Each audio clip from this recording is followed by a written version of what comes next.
একটা ছেলে যদি ছোট পোশাক পরে, মেয়েদের এবং আমাদের ব্রেনের প্রসেসিং আলাদা, ব্রেনের যে প্রসেসিং এটা আলাদা। একটা মেয়ে যদি ছোট পোশাক পরে, এইটা একটা ছেলের ব্রেনের মধ্যে প্রবলেম তৈরি করে, বুঝা গেল?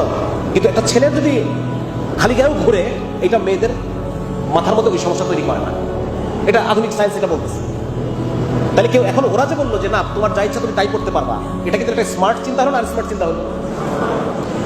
এরকম আমি যেটা উদাহরণ দিয়ে বোঝাতে চাচ্ছি যে পশ্চিমা বিশ্ব যে 150-200 বছর আমাদেরকে শাসন করছে, এই 150-200 বছরে তারা এমন অনেক জিনিস, অনেক চিন্তা ভাবনা তারা আমাদের মধ্যে ঢুকাই দিচ্ছে, যে চিন্তাগুলো আসলে আনস্মার্ট চিন্তা, যে চিন্তাগুলো খুব ক্ষতিকর, নিকৃষ্ট, নির্মম, এবং এই চিন্তাগুলা অমানবিক চিন্তা তারা আমাদের মধ্যে ঢুকাই দিচ্ছে, যেগুলোকে আমরা এখন স্বাভাবিক মনে করতেছি।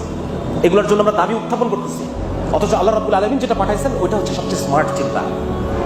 ইসলাম হচ্ছে স্মার্ট, বোঝা গেছে? এই জন্য আমাদের এই বিষয়গুলোকে আরো জানতে হবে, পড়তে হবে, বিষয়গুলোকে আমাদের আরো বোঝার চেষ্টা করতে হবে।